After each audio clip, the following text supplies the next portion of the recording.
दोस्तों नमस्कार, आदाब, सत श्री अकाल। चैट विद सुरेंद्र वत्स के नए एपिसोड में आप सबका स्वागत है। पूरे देश में लॉकडाउन चल रहा है। हम उम्मीद करते हैं कि आप सुरक्षित हैं, अपने घरों में हैं और राज्य सरकार और केंद्र सरकार के जो दिशा निर्देश मिल रहे हैं उनका हम सब लोग पालन कर रहे हैं एक जिम्मेवार नागरिक की तरह। आपदा जब भी हमारे जीवन में आती है उसमें हमेशा एक अवसर छुपा हुआ रहता है। इस समय कोविड-19 से पूरी दुनिया गुजर रही है। पूरी दुनिया पे ये आपदा है, एक संकट की घड़ी है। लेकिन डायरेक्ट सेलर्स के लिए और डायरेक्ट सेलिंग इंडस्ट्री के लिए एक बहुत बड़ा अवसर भी है। हेल्थ को लेके जितनी बातें पिछले 2 महीने में हुई हैं, इतनी बातें कभी नहीं हुई थी। रिपोर्ट्स बता रही हैं कि बहुत सारी इंडस्ट्रीज में डाउनफॉल होने वाला है। टूरिज्म सेक्टर बहुत बुरी तरह से प्रभावित हुआ है। ऑटोमोबाइल इंडस्ट्री का हाल यह है कि मारुति और हुंडई जैसी बड़ी बड़ी कंपनियों ने अप्रैल महीने में एक भी गाड़ी नहीं बेच पाई है। सो ऐसी स्थिति में जब बहुत सारे लोग बेरोजगार हो जाएंगे, डायरेक्ट सेलिंग इंडस्ट्री हमेशा से लोगों को रोजगार देने के लिए तैयार रही है और हमेशा लोगों का स्वागत करने के लिए तैयार रही है। सो हर डायरेक्ट सेलर के लिए एक बहुत अच्छा अवसर है। सो इसी पॉजिटिव सोच के साथ में हम आज के इस एपिसोड की शुरुआत कर रहे हैं। आज हमारे मेहमान रेवाड़ी हरियाणा से हैं, श्रीमान Ashok Pandit. Direct selling industry में एक बहुत बड़ा नाम, बहुत सकारात्मक सोच का व्यक्तित्व, कुशल वक्ता, बहुत बड़े अचीवर और एक बहुत अच्छे इंसान। अशोक जी, चैट विद सुरेंद्र वत्स के इस एपिसोड में आपका बहुत बहुत स्वागत है। नमस्कार। मेरा भी सौभाग्य है कि आज चैट विद सुरेंद्र वत्स पे मेरे को आने का मौका मिला, क्योंकि मैं जब से चैट विद सुरेंद्र वत्स देख रहा हूँ, करीब 1.25 साल हो गया इस एपिसोड को चलते हुए। और केवल डायरेक्ट सेलिंग के लोग ही नहीं, दूसरे सेक्टर्स के एक्सपर्ट भी यहाँ पर आकर अपने विचार साझा करते हैं। और डायरेक्ट सेलिंग के जो लीडर्स हैं, एक प्लेटफॉर्म पर आने के लिए पूरे हिंदुस्तान में केवल एक प्लेटफॉर्म है, चैट विद सुरेंद्र वत्स। तो उसके लिए जैसे मैं सोच रहा था कि आज लगभग 2.5 lakh subscriber chat with Surendra Vats के हैं, तो कितने ही लोग सुनना चाहते हैं इस डायरेक्ट सेलिंग के बारे में और कितने ही लोग जानना चाहते हैं, उनकी हॉब बनती है चैट विद सुरेंद्र वत्स से। और मैं सौभाग्यशाली इसलिए मानता हूं कि अगर एक साल में मैं बात करूं तो 20-30 स्पीकर यहाँ पर आकर अपनी बात रखते हैं, और अगर 1000 लोग लाइन में हैं तो लगभग 15-20 साल में नंबर आता है। तो थैंक्स गॉड मेरा जो नंबर है वो जल्दी आ गया। इसके लिए मैं आपका आभारी हूँ। Thank you so much sir. हमारे पास में निश्चित रूप से एक बड़ी लंबी लिस्ट है और वो लिस्ट हमारे व्यूअर्स ने बनाई है, लेकिन हमने भी एक लिस्ट बना रखी है सर। उस लिस्ट में आपका नाम बहुत पहले था और आपकी चूंकि अपनी व्यस्तताएं रहती हैं, इतना बड़ा नेटवर्क है आपका पूरे देश में, सो आपने समय दिया, एक बार फिर आपका आभार। और हम प्रोग्राम की शुरुआत करेंगे। आपकी बैकग्राउंड हम लोग थोड़ा जानना चाहते हैं। मैं हरियाणा में डिस्ट्रिक्ट महेंद्रगढ़ है और उसमें गांव कोथल खुर्द का मैं रहने वाला हूं, और साधारण से परिवार में मेरा जन्म हुआ है। मैंने प्राइवेट स्कूल में जॉब की और मेरी जो मैक्सिमम तनख्वाह थी वो 1000-1200 रुपये महीना थी। 6-7 साल के बाद मैंने ट्यूशन्स भी पढ़ाए, फिर मैंने खेती बाड़ी भी की, अपना स्कूल भी मैंने रन किया। और जब मैं अपना स्कूल रन कर रहा था उस समय इस डायरेक्ट सेलिंग इंडस्ट्री के नजदीक आया मैं। That's great. सो आप डायरेक्ट सेलिंग इंडस्ट्री में आए और चूंकि आप स्कूल रन कर रहे थे, स्वाभाविक है आपने पहले इसको पार्ट टाइम स्टार्ट किया होगा। वो कौन सा अक्षण था जब आपने ये डिसाइड किया कि आपको इसे सीरियस लेना चाहिए और इसे फुल टाइम करना चाहिए? मैंने इससे पहले जब मैं डायरेक्ट सेलिंग में आया, उससे पहले मुझे डायरेक्ट सेलिंग की कोई नॉलेज नहीं थी। जो इन्फॉर्मेशंस थी वो गलत थी, क्योंकि जिन्होंने भी मेरे अंदर इनपुट डाला उन्होंने यही डाला कि ये बेकार की चीजें हैं, इनमें कुछ नहीं रखा है, जिसका सामान नहीं बिकता वो इस तरह से सामान को बेचता है। तो एक गलत पिक्चर थी मेरे दिमाग पे। जब भी कोई डायरेक्ट सेलिंग का नाम लेता था तो मुझे लगता था ये लूटने वाला आ गया है। पर मेरा एक दोस्त था और वो बार बार मुझे इसके लिए कहता था, और मैंने अपना स्कूल शुरू ही किया था। और एक जो धर्मशाला थी उसके अंदर, मैंने पहले हरियाणा में इस तरह से होता था, मैंने वो एक बिल्डिंग ली, उस बिल्डिंग को मैंने ठीक ठाक कराया, उस पर इन्वेस्टमेंट किया। और कुछ समय के बाद हरियाणा गवर्नमेंट के नॉर्म्स आ गए कि आपको अपनी जमीन चाहिए, कमरे इतने बाई इतने के चाहिए। और वो ऐसा दौर आ गया कि जिसको हम बोल सकते हैं सिर मुंडवाते ही ओले पड़ गए। उस समय मैं बिल्कुल भी किसी और चीज की तरफ ध्यान नहीं देना चाहता था। पर एक दिन संयोगवश मैं उनके घर गया और उन्होंने मुझे चाय पिलाने के बहाने, जब मैं चाय पी रहा था तो उन्होंने कहा कि चाय पीने में समय तो लगेगा, मैं आपको इतने अपनी बात बता देता हूँ। और उस समय मुझे ये प्लान दिखाया गया, और वहां जब मैंने पहली बार इस प्लान को देखा तो मुझे लगा कि इसमें गलत कुछ भी नहीं है। वहां से मेरी शुरुआत हुई। That's great. आपको मैंने YouTube पे काफी सुना, और आप निर्णय के बारे में बहुत बात करते हैं सर, कि डिसीजंस हमारी लाइफ में बहुत इंपॉर्टेंट रोल प्ले करते हैं। सो अगर एक आम व्यक्ति की जिंदगी की अगर हम बातचीत करें तो उसकी जिंदगी में हालांकि वो निर्णय लेता ही रहता है हर रोज, छोटे या बड़े। सो निर्णय की क्या इंपॉर्टेंस है एक व्यक्ति की जिंदगी में, और स्पेशली बड़ी सक्सेस के लिए? मैं अगर मेरी लाइफ की बात करूं तो मेरी लाइफ में भी जो भी रोल रहा वो डिसीजन का रहा, और इसी के कारण ही आज मैं यहाँ पर हूँ।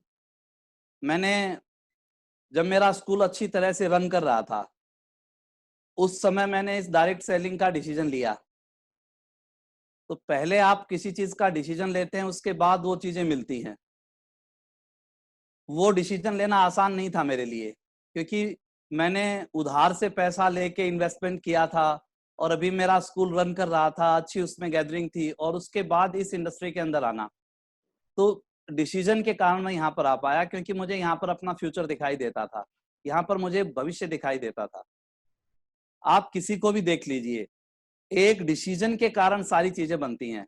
हमारे देश के प्रधानमंत्री आप नरेंद्र मोदी जी को देखिए, केवल डिसीजन पावर थी कि उस डिसीजन पावर के कारण वो समय पे लॉकडाउन लगा पाए। डिसीजन पावर के कारण अभी आपको पता है इतना बड़ा पैकेज वो दे पाए। केवल एक व्यक्ति के डिसीजन ने सब कुछ चेंज कर देता है। तो व्यक्ति की लाइफ में जो डिसीजन है वही है, ये बहुत बड़ा रोल अदा करता है। और निर्णय जब व्यक्ति ले लेता है तो फिर पीछे जाने के रास्ते बंद हो जाते हैं। जैसे सिकंदर के बारे में कहा जाता है कि वो जब वो जाता था कहीं भी युद्ध करने के लिए, तो वो अपनी जहाज को जला देता था कि अब करो या मरो। तो डिसीजन जब इस मोड पे आ जाता है कि करो या मरो, तो वो फ्रूटफुल हो जाता है, उसके परिणाम आने लग जाते हैं। तो मेरी लाइफ में डिसीजन का बड़ा रोल रहा। That's great. और फिर एक दिन आपने ये भी डिसीजन ले लिया कि आप पुरानी कंपनी छोड़ के नई कंपनी ज्वाइन करेंगे? 2011-12 का एक ऐसा समय था हिंदुस्तान में कि बहुत सी कंपनियां आ रही थी, बहुत सी कंपनियां जा रही थी, और गवर्नमेंट्स का कुछ इस तरह का पता नहीं क्या था, वो षड्यंत्र था, या गवर्नमेंट उसको चिटफंड ही मानती थी डायरेक्ट सेलिंग को, गाइडलाइंस नहीं बनी थी। तो वो एक ऐसा दौर था, भ्रमित करने वाला एक दौर था। और मैं जिस कंपनी के अंदर काम करता था वो बहुत अच्छे से रन कर रही थी, और उसमें काम करते करते मुझे 7-8 साल हो गए थे। 7-8 साल के बाद जब मैं, मेरे पास सब कुछ हो गया था इस इंडस्ट्री से, मेरे बच्चे डीपीएस में पढ़ रहे थे, उस समय मैं अच्छी सिटी में रह रहा था, मेरे पास अपना फ्लैट था, मेरे पास अपनी स्कॉर्पियो गाड़ी थी, सब कुछ था।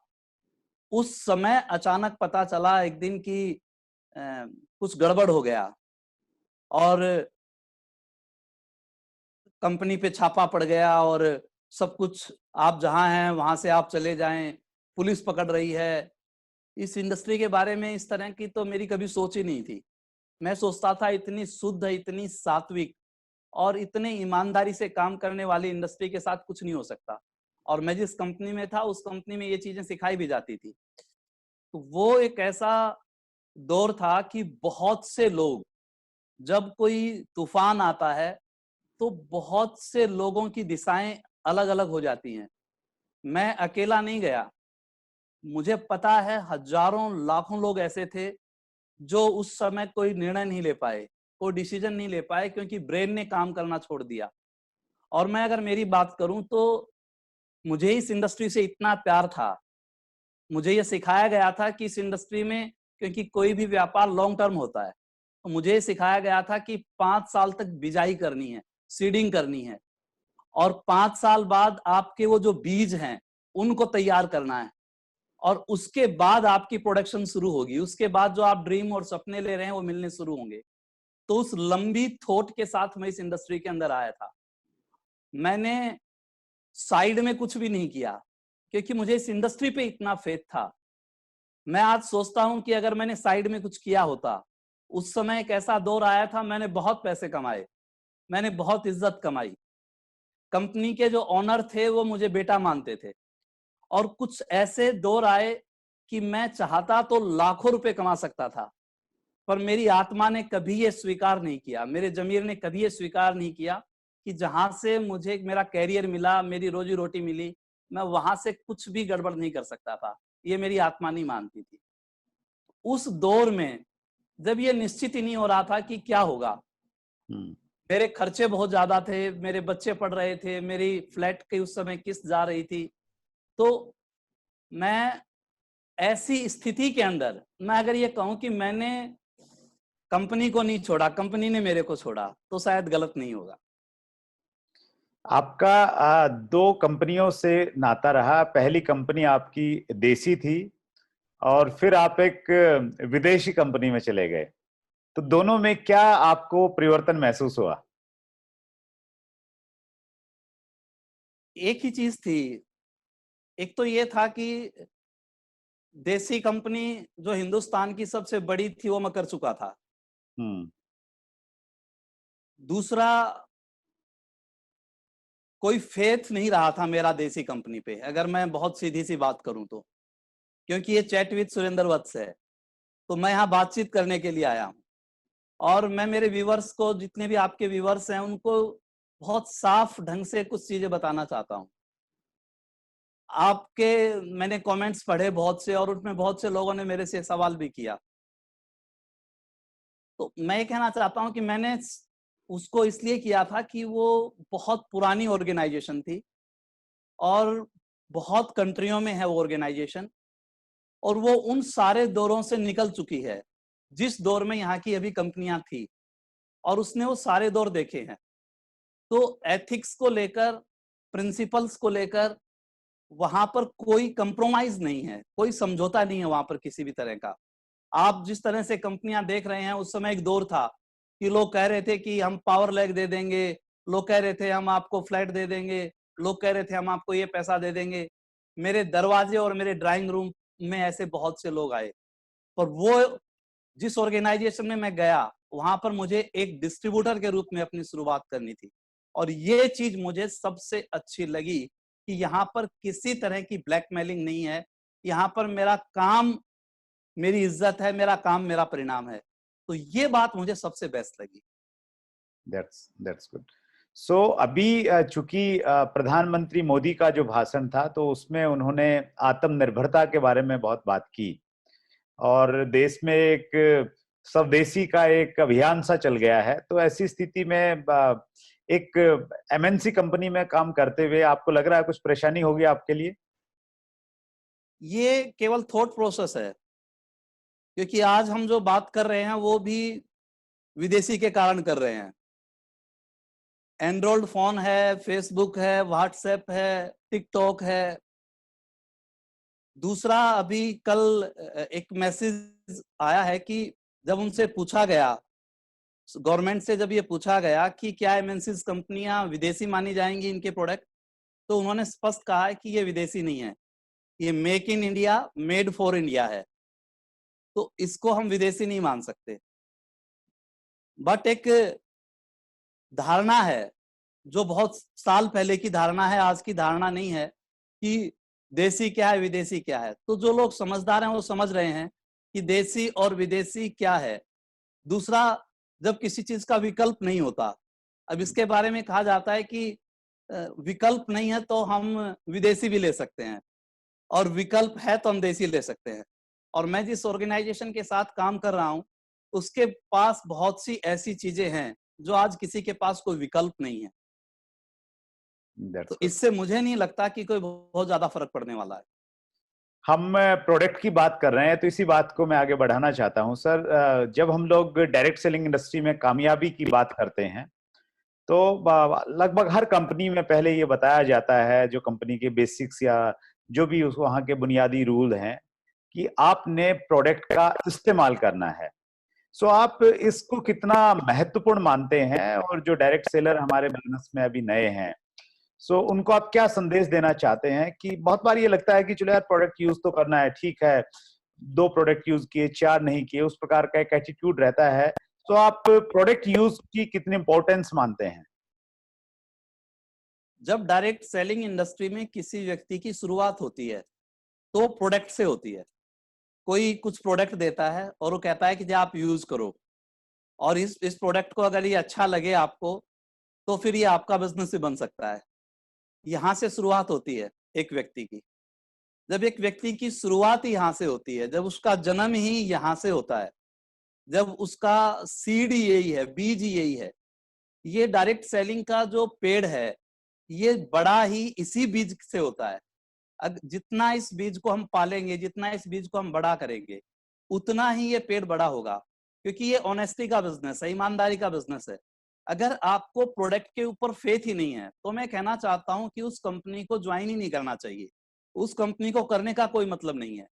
और यदि आपको उसका फेथ है तो फिर आपको कोई हराने वाला नहीं है। तो प्रोडक्ट का यूज सबसे ज्यादा इंपॉर्टेंट है।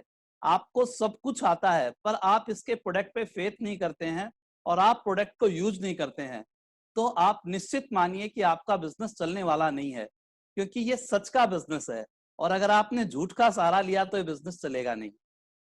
जो आप करते हैं लोग वो करते हैं। तो अगर आपके प्रोडक्ट पे फेथ है, आपके किचन के अंदर उसके प्रोडक्ट हैं, आपके बाथरूम में उसके प्रोडक्ट हैं, तो डेफिनेटली आपको बहुत ज्यादा एनर्जी लगाने की जरूरत नहीं पड़ेगी, आपका बिजनेस अपने आप चलेगा। Thank you very much sir. आपका बहुत बड़ा नेटवर्क है, और अभी कितने ग्रुप्स पे आप काम कर रहे हैं? 8 ग्रुप है मेरे पास इस समय। तो 8 ग्रुप्स को चलाना, उस पे काम करना अपने आप में एक बड़ा टास्क है, और बहुत सारे लोग तो 2 या 3 पे जाके अटक जाते हैं। सो इतने सारे ग्रुप्स को बनाना और मेंटेन करना, अगर मैं चाहता हूं ऐसा करना, तो क्या करना चाहिए एज ए डायरेक्ट सेलर? एक तो एक साथ सारे ग्रुप ना बनाएं। कई बार हम गलती क्या करते हैं कि हम एक साथ 7, 8, 10 विड्थ बना लेते हैं, और उससे क्या होता है कि मैं सारी टीमों को संभाल नहीं पाता। कभी कहीं से कॉल आ रहा है, कभी कहीं से कॉल आ रहा है। तो मेरा ये विचार है कि मैं 3-4 टीमों के ऊपर काम करूं, ताकि मैं 2-2 दिन अपनी एक एक टीम को मैं दे सकूं। तो सबसे पहले तो मुझे ये ध्यान रखना है कि एक साथ बहुत ज्यादा विड्थ को नहीं फैलाना है, पहले कुछ कम टीमों के साथ काम करना है ताकि मैं उनको समय दे सकूं। दूसरी चीज, मुझे अपनी प्लान कभी नहीं छोड़नी। लोग क्या करते हैं, थोड़े से बड़े लेवल पे आने के बाद जो प्रैक्टिकल वर्क है वो छोड़ देते हैं। आज मैं बड़े बड़े लीडर्स को जानता हूं जो लोग सक्सेसफुल हैं, वो दिन में किसी बड़ी मीटिंग में रहते हैं पर शाम को किसी के ड्राइंग रूम में रहते हैं। वो अपनी लिस्ट सदा बनाते रहते हैं, बढ़ाते रहते हैं, और उनकी प्लान कभी नहीं रुकती। तीसरी चीज, एक क्राइटेरिया निर्धारित हो कि आपकी टीम में, एक टीम में लेयर ऑफ लीडर्स कितने आए। मेरा ये मानना है जब आपकी टीम में 4 से 5 लेयर ऑफ लीडर्स आ जाते हैं, जब वो अपनी जिम्मेवारी संभाल लेते हैं, जब वो फ्रंट फुट पे आके अपना काम करना शुरू कर देते हैं, तो आपको एक और विड्थ खोल लेनी चाहिए। पुराने लोग नाराज हो जाते हैं अक्सर कि अब हमारा तो ध्यान ही नहीं रख रहे हैं, उसको कैसे मैनेज करें? उसके लिए जैसे सीमेंट से मैंने सीखा है कि आपको नरम होना भी जरूरी है, और अगर आपको बनाए रखना है तो सख्त होना भी जरूरी है। ये स्वाभाविक है कि लोग उम्मीद रखते हैं। अगर आपको उनको बड़ा करना है तो आपको छाया से दूर उनको हटाना पड़ेगा। उनके अंदर सेल्फ कॉन्फिडेंस तभी आएगा, वो चलकर तभी जाएंगे।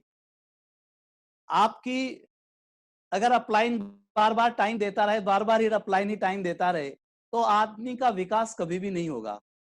तो जब वो बंदा ग्रो कर रहा है तो उसको सेल्फ कॉन्फिडेंस आना बहुत जरूरी है। इसलिए मैं कहता हूं कि वो थोड़े दिन की नाराजगी है, बाद में उसको समझ में आ जाएगा कि ये मेरे भले के लिए इंजेक्शन लगाया गया था। That's great. और वही डुप्लीकेशन का बिजनेस है एक्चुअली, वो इंडिपेंडेंट होंगे तो उनकी टीम इंडिपेंडेंट होगी। That's great, wonderful.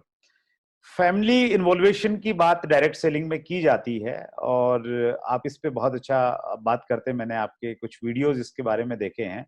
सो बहुत सारे लोगों को ये लगता है कि बहुत सारी जगह तो ये होता है कि एक व्यक्ति को लगता है कि मैं अकेला ही काफी हूँ, और बहुत बार फैमिली का सहयोग नहीं मिल पाता। तो इन दोनों स्थितियों में जहाँ पे व्यक्ति खुद से काम करता है, फैमिली को इन्वॉल्व नहीं करता जानबूझ के, और कहीं पे फैमिली इन्वॉल्व नहीं हो पा रही है, सो दोनों स्थिति में कैसे काम करना चाहिए? मैं मानता हूं कि फैमिली की इसमें कोई गलती नहीं है, क्योंकि फैमिली ने डायरेक्ट सेलिंग की सक्सेस नहीं देखी है।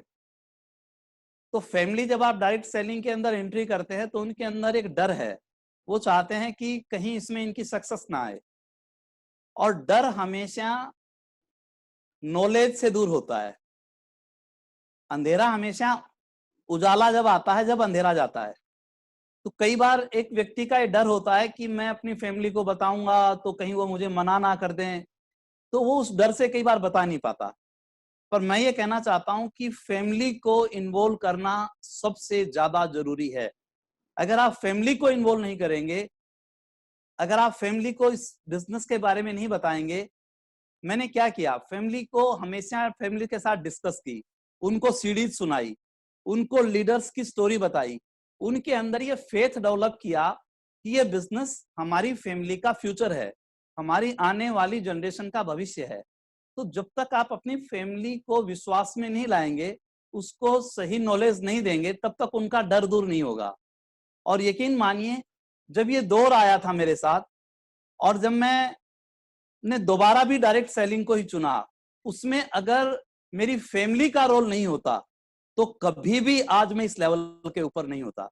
तो मैं सभी व्यूअर्स को ये कहना चाहता हूं कि अपनी फैमिली को जरूर इन्वॉल्व कीजिए। ये जरूरी नहीं है कि वो आपके साथ जाके प्लान दिखाएं, ये जरूरी नहीं है वो आपके साथ मीटिंगों में जाएं, ये जरूरी नहीं है।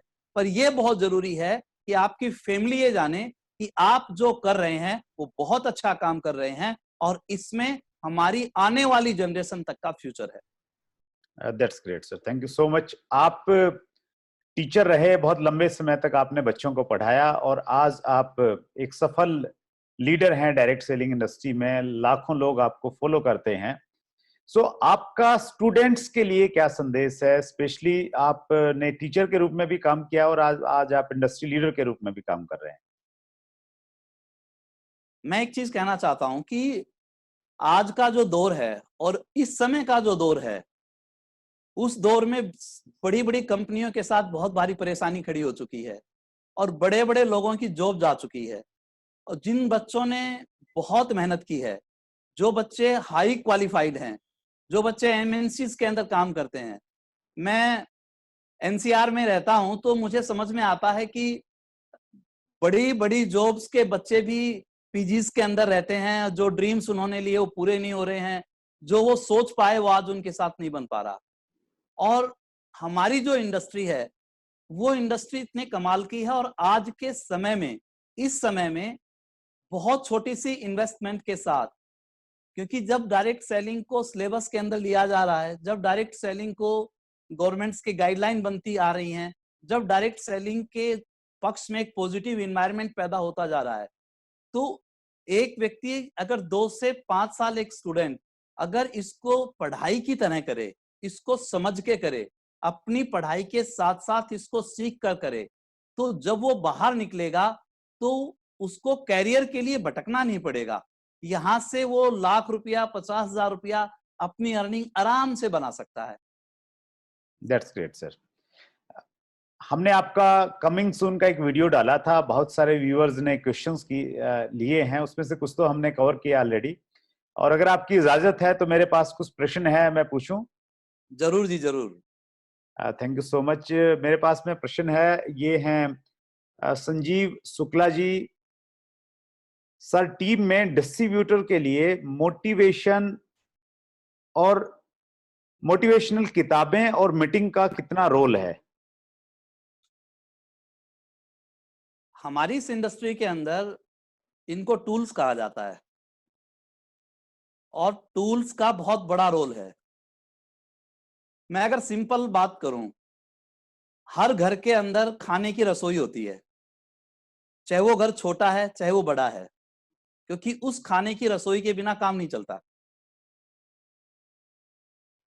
अगर हमारे घर में एक दिमाग की रसोई भी बने और उस दिमाग की रसोई में अगर दिन में 3 बार भी खाना नहीं खाया जा रहा तो कोई बात नहीं, पर अगर घर में एक नियम बनाया जाए कि दिमाग की रसोई में 1 बार खाना खाना बहुत जरूरी है, तो दिमाग की रसोई क्या काम करती है? वो सही और गलत का निर्णय करती है। टूल्स क्या काम करता है? जब एक व्यक्ति फील्ड में जाता है, लोग उसको ना करते हैं, नेगेटिव इन्वायरमेंट उसको मिलता है, और घर आकर जब वो एक सीडी लगाता है और जब उसमें वो एक सक्सेसफुल लीडर को सुनता है कि मेरे साथ भी ऐसा ही घटित हुआ था, पर मैं चलता रहा और मुझे मंजिल मिल गई, तो समझता है कि ये रास्ते में आने वाली चीजें हैं और मेरे साथ भी कोई गलत नहीं हो रहा। तो टूल्स बंदे को होप देता है, उसको एनर्जी देता है और उसको आगे का रास्ता दिखाता है। तो हमारी इंडस्ट्री के अंदर सबसे ज्यादा इंपॉर्टेंस टूल्स की है। अगर मेरी टीम में 10 लोग केवल सेल्समैन का काम कर रहे हैं, सामान बेच रहे हैं और बहुत अच्छा वॉल्यूम लेकर आ रहे हैं, और मेरी टीम में 10 लोग जो टूल्स के ऊपर हैं पर उनके थोड़े से कस्टमर हैं और घर में वो सामान केवल यूज कर रहे हैं, भविष्य में वो 10 लोग ज्यादा आगे जाएंगे इन 10 लोगों की वजह से। क्यों? क्योंकि उनकी समझ बढ़ रही है, उनको कोई बहका नहीं सकता, वो कभी हिल नहीं सकते। तो इसलिए टूल्स का बहुत ज्यादा इंपॉर्टेंस है। That's great sir. धीरज का प्रश्न है, भारत में नेटवर्क मार्केटिंग और chat with Surendra Vats channel का क्या भविष्य है? कोई भी इंडस्ट्री जब भी ये प्रश्न जानना बहुत जरूरी इसलिए भी है सर, नेटवर्किंग का तो आप बताएंगे, और पंडित जी आए हैं और वो हमारी टीम बड़ी उत्सुक है ये जानने के लिए कि चैट विद सुरेंद्र वत्स का क्या भविष्य है। मैं अगर डायरेक्ट सेलिंग की बात करूं तो डायरेक्ट सेलिंग तो अभी फिक्की कह रहा है कि 65,000 करोड़ पे जाने वाली है। अगले 5 साल में अगर 65,000 करोड़ पे जाने वाली है तो 20 साल में तो कुछ भी नहीं गई। तो आप सोचिए कि 20% की 30% की ग्रोथ आने वाली है, और 20% की ग्रोथ आने वाली है, इसका मतलब क्या है कि इंफ्रास्ट्रक्चर तैयार हो गया है, लोगों की समझ बढ़ गई है। आज यूट्यूब चैनल्स देखिए आप, नेटवर्क मार्केटिंग के बारे में दुनिया भर की बातें होती हैं और पॉजिटिव बातें होती हैं। जो लोग कॉर्पोरेट्स को ट्रेंड करते थे, बड़े बड़े ट्रेनर्स, वो आज नेटवर्क मार्केटिंग की बात करते हैं, जो लोग नेटवर्क मार्केटिंग की बात नहीं करना चाहते थे। इसका मतलब क्या है कि नेटवर्क मार्केटिंग का यहाँ पर जबरदस्त फ्यूचर है। पूरी दुनिया हिंदुस्तान को सबसे बड़ी मार्केट के रूप में देख रही है। और चैट विद सुरेंद्र वत्स की अगर मैं बात करूं, हमारी इंडस्ट्री के अंदर एक बहुत बड़ा पंगा है।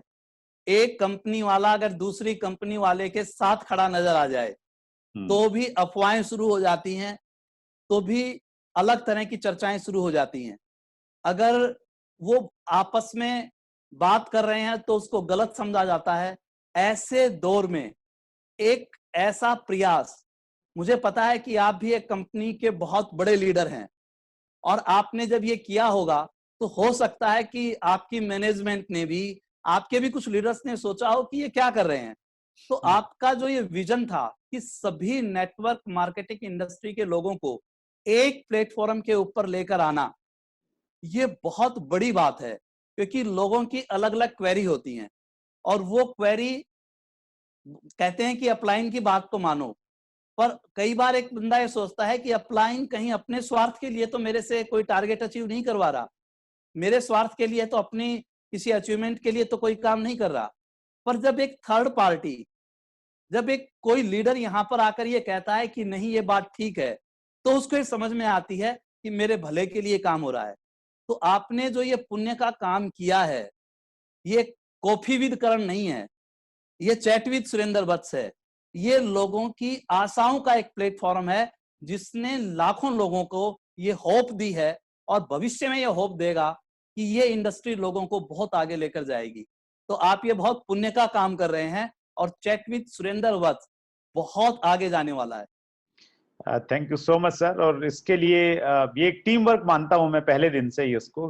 हम लोग अपना काम कर रहे हैं, आप जैसे जो बड़े लीडर्स हैं वो इस मंच पे आके अपनी ड्यूटी निभा रहे हैं, और उसी प्रकार से हमारे व्यूवर्स का बहुत हमें सहयोग मिल रहा है। और एक्चुअली आज के टाइम में नंबर्स बहुत मायने रखते हैं। सो जो हमारे व्यूवर्स अभी हमारे इस चैनल से जुड़े नहीं है, सो इस मौके पे मैं जरूर कहना चाहूंगा वो न केवल मात्र जुड़ें, न केवल मात्र सब्सक्राइब करें, न केवल मात्र बेल आइकन दबाएं, अपितु वो जितना इसका प्रचार करेंगे और तो हम लोग इस प्लेटफॉर्म को जितना मजबूत करेंगे। हालांकि अब तक हम लोग बहुत बड़ा परिवार हमारा नहीं था, लेकिन हम सफल रहे कंज्यूमर अफेयर मिनिस्ट्री के भूतपूर्व डायरेक्टर जाकिर हुसैन साहब को बुलाने में, फॉर्मर सेक्रेटरी हेम कुमार पांडे जी, बिजोन मिश्रा जैसे consumer policy international consumer policy expert. So ऐसे बड़े बड़े लोग और तमाम दिग्गज लीडर यहाँ पे आए हैं। सो सबका ये सहयोग है एक्चुअली, और ये सहयोग बना रहे। So thank you very much आपकी शुभकामनाओं के लिए। और धीरज कुमार धीरज को भी बहुत थैंक यू, उन्होंने एक बड़ा अच्छा प्रश्न किया। अगला प्रश्न है सर संतोष चौधरी जी का। ये पूछते हैं कि लॉकडाउन में नए लोगों को बिजनेस में कैसे लाएं? कोई भी आपदा एक अवसर होती है और आज के इस युग के अंदर अब लोगों के संपर्क में आना बहुत आसान है।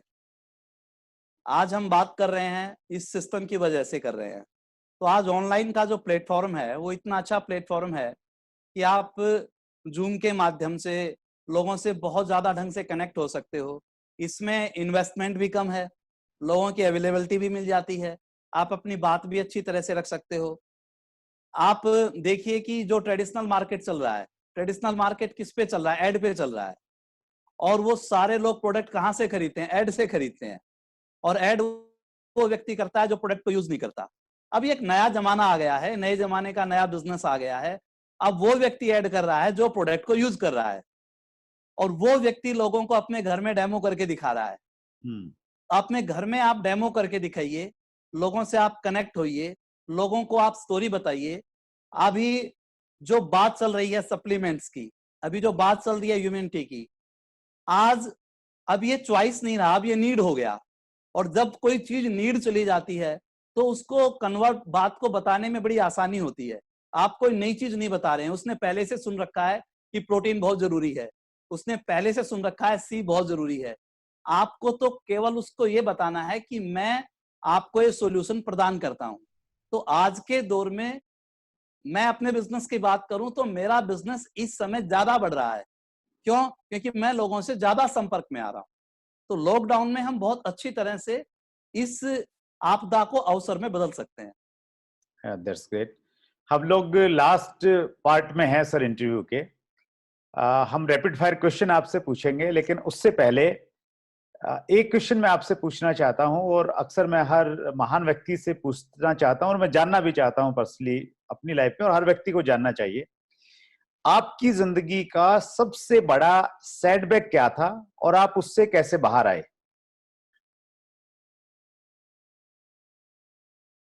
जब मैं इस इंडस्ट्री के अंदर आया और मैंने इस इंडस्ट्री में काम शुरू किया, और जब 7-8 साल हो गए थे और मुझे लगा कि अब पीछे देखने की जरूरत नहीं है, आगे ही आगे चलना है, और अचानक जब मेरे साथ ऐसी स्थिति हुई,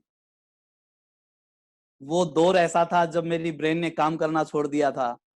वो दौर ऐसा था कि मैं समझ पा रहा था कि जब आपके नजदीक पानी का गिलास रखा हो उसको उठाना कितना भारी होता है। उस समय वो मैं महसूस कर पाया। आप जितनी ऊपर से गिरते हैं उतनी ज्यादा चोट लगती है।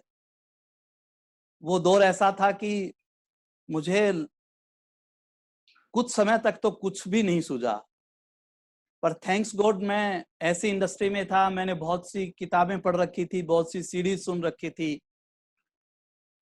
धीरे धीरे मुझे ये पता चला कि अब मुझे पीछे नहीं जाना, मुझे आगे जाना है, क्योंकि मैंने बहुत से लीडर्स को पढ़ रखा था। मैंने एडिसन को सुन रखा था कि फैक्ट्रियों में आग लगने के बाद भी उसने ईश्वर को धन्यवाद किया और कहा कि अब मुझे आगे बढ़ना है, ईश्वर मेरे से कुछ और नया काम करवाना चाहता है। थैंक्स गॉड मैंने ऐसी बहुत सी चीजें पढ़ रखी थी, उन चीजों ने मुझे संबल दिया और मुझे लगा कि नहीं, इस इंडस्ट्री में फेलियर का ठप्पा नहीं लगाना, मैं कुछ आगे बढ़ूंगा, कुछ अच्छा करूंगा और अच्छी ऑर्गेनाइजेशन को देखूंगा और मैं इस इंडस्ट्री में सफल होकर दिखाऊंगा। तो इसलिए उस दौर में मेरे लिए वो हॉब बनी, वो बुक्स, वो सीरीज, जो एजुकेशन मैंने पहले ले रखी थी, जो संस्कार मेरे अंदर पहले गए थे, उसके कारण मैं वापस निकला और दोबारा से मैंने अपने आप को संभाला, दोबारा से मैंने अपनी तैयारी की।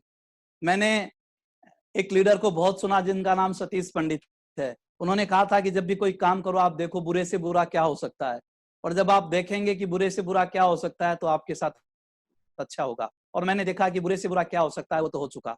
और उस समय मैंने फिर हिम्मत की, फिर अपने, क्योंकि मुझे पता था फिर 2 साल तक कोई इनकम नहीं आनी, फिर मुझे पता था फिर वही मेहनत करनी है, तो फिर मैंने पूरा 2 साल की व्यवस्थाएं की। अपने पास एक प्लॉट मैंने ले रखा था, वो मैंने सेल आउट किया, अपने बच्चों की एजुकेशन, खर्चे, सारी चीजों की व्यवस्था करके पूरी मानसिकता के साथ फिर मैं दोबारा यहाँ पे आया। That's great sir. Munshi Premchand ji ने एक जगह लिखा है कि पढ़ा हुआ साहित्य विषाद के क्षणों में काम आता है। और जो हम लोग बुक्स की बात करते हैं, जो आपने भी बातचीत की, सो अगर हम लोग पढ़ते हैं, अच्छा साहित्य अगर हमने पढ़ा हुआ है, सो हमारी जिंदगी में जब मुश्किल समय आएगा तो वो शायद बाहर निकाल पाएगा। सो बहुत शानदार मैसेज आपने दिया। आपके बारे में एक चीज मैं और जानना चाह रहा हूँ सर, मेरी पर्सनली बहुत क्यूरियोसिटी है।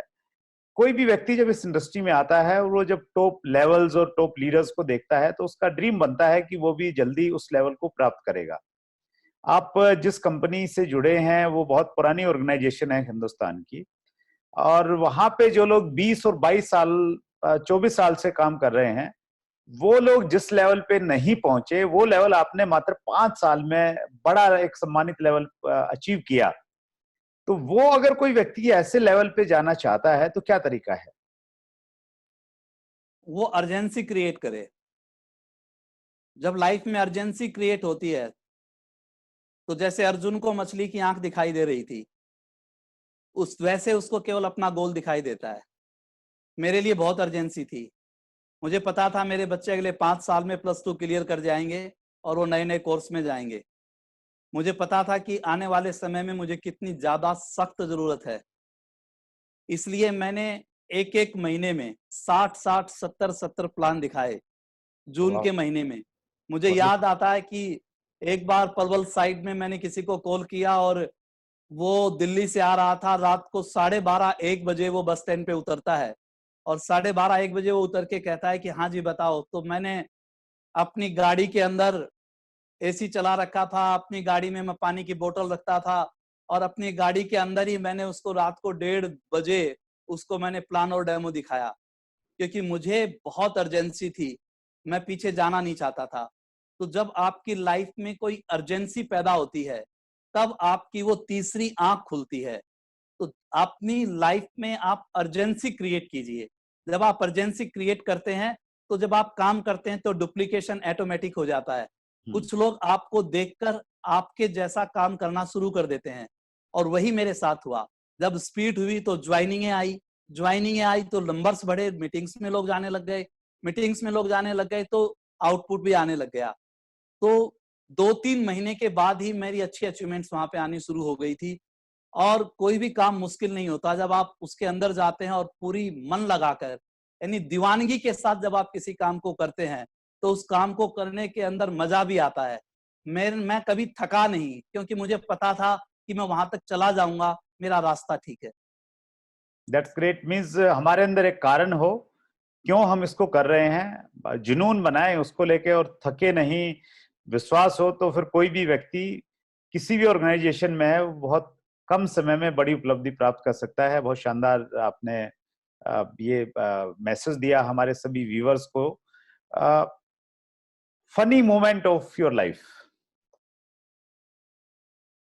बहुत से फनी मोमेंट रहे। मैं जब डायरेक्ट सेलिंग की शुरुआत में था तो मेरा एक साथी मुझे सिरसा ले गया, और मुझे याद आ रहा है राकेश था उसका नाम, और वो नया नया ज्वाइन हुआ था और वो वहां पे रहता था। तो मुझे वहां पर वो लेकर गया, तो उन्होंने अपने एक बिजनेसमैन से मिलाया जो होटल चलाते थे, सरदार जी थे वो। तो मैं वहां गया, उन्होंने मेरा परिचय कराया। तो उन्होंने कहा, बोलो पंडित जी क्या लोगे? तो मैंने कहा जी पानी ले लेंगे। बोलो नहीं, दारू दारू नहीं लोगे क्या? सीधा उन्होंने मेरे से पूछा। अच्छा। मैं हक्का पक्का रह गया। तो मैंने कहा जी मैं दारू नहीं पीता। बोला आप दारू नहीं पीते? 4 प्लान दिखाने के बाद तो दिमाग खराब हो जाता है, तो बिना दारू पिए दिमाग ठीक कैसे रहता है आपका? तो मैं बहुत हंसा कि लोग इसलिए इंडस्ट्री में कामयाब नहीं होते कि वो दारू को नशा मानते हैं, वो अपने सपने को नशा नहीं मानते। मैं अपने ड्रीम को नशा मानता था। That's great. इसी चीज पे मुझे भी एक वाकया याद आ रहा है। मैं केरला में मैंने एक्चुअली बिजनेस शुरू किया, और वो शायद मेरी सेकंड विजिट थी केरला की। तो कालीकट गया मैं। कालीकट के होस्ट थे उस समय मिस्टर आशालाल पी। तो उन्होंने मुझे रिसीव किया एयरपोर्ट से, और मैंने उनको बोला कि आशालाल जी, ऐसी जगह हम लोग होटल में रुकेंगे जहाँ पे बीच जो है बिल्कुल नजदीक में हो। तो वहां पे स्काई क्वीन करके एक बड़ा अच्छा होटल है बीच के बिल्कुल ऊपर में। तो वहां पे हम लोग रुके, और शाम के टाइम पे वो बोले कि चलो सर, यहाँ पे एक रूफ गार्डन है ऊपर में, तो वहीं पे हम लोग बैठते हैं। तो हम लोग वहां बैठे। तो मतलब ऐसा ही माहौल था जैसे आप बातचीत कर रहे हैं, कि लोग वहां पे ड्रिंक कर रहे थे, बैठे हुए थे। और जैसे ही हम लोग बैठे, तो बगैर कुछ पूछे जो वहाँ वेटर थे, तो उन्होंने 2 कांच के गिलास में वो कुछ लिक्विड लेके आए, और वो कलरफुल था। तो मुझे लगा कि शायद ये कोई ड्रिंक लेके आए हैं। सो ड्रिंक मतलब कुछ वाइन इसमें शायद रही होगी। सो अच्छा, मैं लैंग्वेज का एक प्रॉब्लम था, तो टूटी फूटी इंग्लिश में मैं बात कर रहा था। तो वो मैंने पिया नहीं, मैंने उसको साइड में कर दिया। आशालाल जी ने उसको लिया आराम से, और फिर हमने खाना खाया वहां पे। तो कुछ टाइम के बाद मुझे मिला कि वो जो सर्व करते हैं वो पानी सर्व करते हैं, और वो चूंकि समुद्री इलाका है, तो वो पानी नुकसानदायक न हो तो उसमें कुछ वो दवाई मिलाते हैं। तो वहाँ एक कल्चर है। तो उस क्या बात बात को मैं हंसता हूँ देख के, कि मैं पानी की प्यास थी, मांग भी नहीं पाया पानी, और पानी मेरे सामने रखा था। ठीक बात है। और ये इस इंडस्ट्री की खूबसूरती यही है कि आप अलग अलग तरह के लोगों से मिलते हैं, अलग अलग कल्चर के लोगों से मिलते हैं, और बाद में जब उन चीजों को याद करते हैं तो आपको बहुत अच्छा लगता है। बिल्कुल लास्ट में है सर हम लोग, और ये लास्ट हमारा पार्ट है रैपिड फायर क्वेश्चंस। सो जल्दी जल्दी कुछ चीजों के आपने जवाब देने हैं। Your favourite book? Business school. Your mentor? Dharmendra और Meenakshi Rana. Your favourite quotation? ना मैं गिरा ना मेरी उम्मीदों के मीनार गिरे, ना मैं गिरा न मेरी उम्मीदों के मीनार गिरे, कुछ लोग मुझे गिराने में कई बार गिरे, सवाल जहर का नहीं था वो तो मैं पी गया, लोगों को तकलीफ तब हुई जब मैं जी गया। वंडरफुल, दैट्स ग्रेट, बहुत मोटिवेशनल। Your favourite food?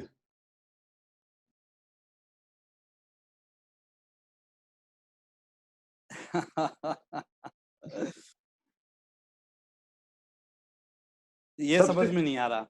आपका सबसे पसंदीदा भोजन जो पसंद करते हैं घर वालों को, जब जरूरत होती है ना कि पंडित जी से ये तो हाँ मरवानी है, तो क्या प्रस्तुत करते हैं? सब्जी रोटी दाल। अच्छा। तो सिंपल। सब्जी रोटी दाल खा के इतना बड़ा अचीवर बना जा सकता है। बिल्कुल बिल्कुल। That's great, wonderful. आपने सर बहुत सारी जानकारियां हमारे व्यूवर्स के साथ में साझा की, और आपका जो एक सफलता का अनुभव था वो आपने बताया, और आपने बहुत ईमानदारी से हर प्रश्न का जवाब दिया, चाहे वो कंपनी चेंज करने की बात थी या देसी विदेशी कंपनी की बातचीत थी, और ये एक महान लीडर की सबसे बड़ी मैं मानता हूं योग्यता यही रहती है कि वो बहुत ईमानदार रहता है।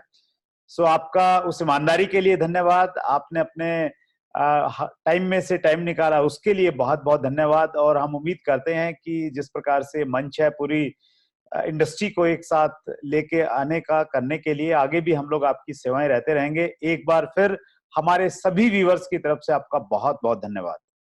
थैंक यू सो मच, आपका भी बहुत बहुत धन्यवाद। Thank you so much. So आज हमारे मेहमान थे Shri Ashok Pandit, direct selling industry का एक बहुत बड़ा नाम।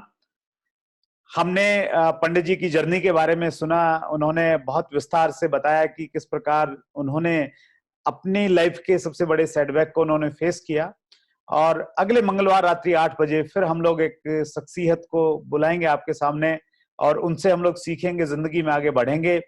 आप अपने घरों में रहिए, सुरक्षित रहिए, अपना ख्याल रखिए, और डायरेक्ट सेलिंग इंडस्ट्री के लिए एक बहुत अच्छा समय आने वाला है। सो एक पॉजिटिव एनर्जी के साथ में लगातार लगे रहिए। बहुत बहुत धन्यवाद। Thank you very much.